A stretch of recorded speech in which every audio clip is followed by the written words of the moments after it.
The big question is asked all over the planet by all races and religions.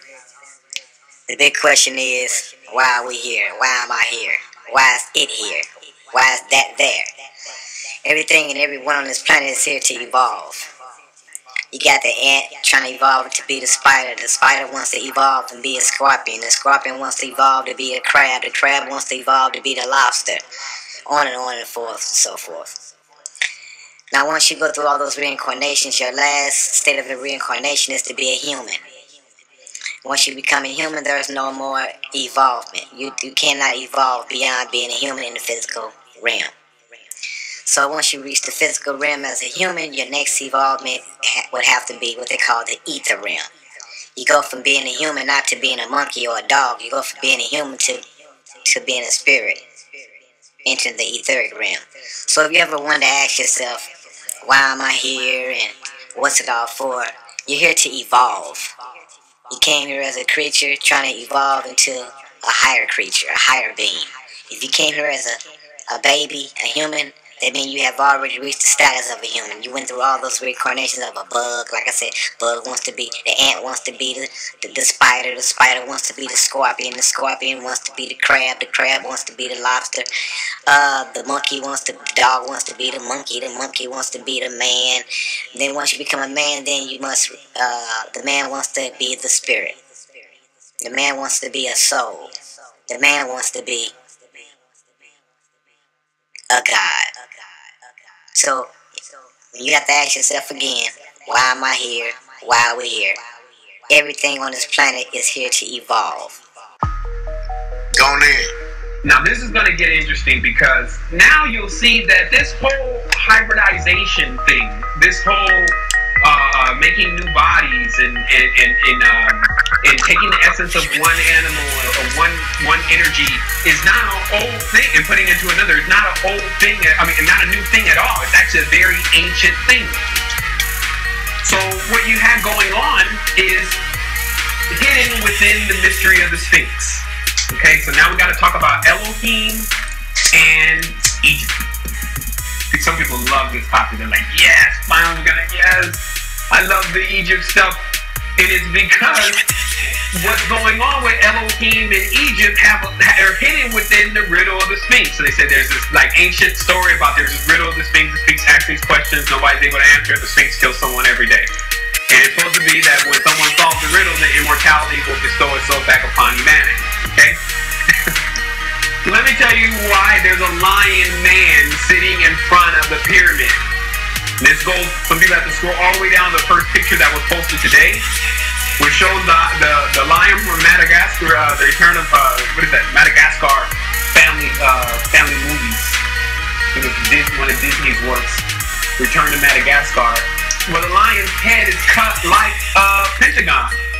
And you understand that in the pyramids are, what's encoded in pyramids is fire. That's why pyramid means fire in the middle, right? Pyramid, fire in the middle. And then pentagram is called the blazing star. And of course, all this has to do with heat, right? So there's something that has already been discovered here in Egypt about heat, prana, kundalini, energy, and that's why it was known as the mystery school. And then most of the stuff had to do with the snake, which is the serpent-like flow of Tiamat, the Tiamat energy of this planet, geomagnetic, geoenergetic, and all the rest of that stuff. So what you had here is you had a teaching that was being followed about how to build these energies. But see, it went always too far, like Big Head Yakub on the island of Patmos, where you literally had individuals that had taken the lion, lion is fierce, and then this snake, and of course the snake lives a long time, and then mixed it together and made a cat. How could that be true? Because as I'm showing on this top, the chip image now, you scroll over to the top, the cat has snake eyes and a lion or feline body. So is there anything, like if you put a lion in the room with a snake, do you think at some point that the lion is gonna start humping the snake? No. So how would you come up with something like a cat? What kind of technology or organic technology are you using?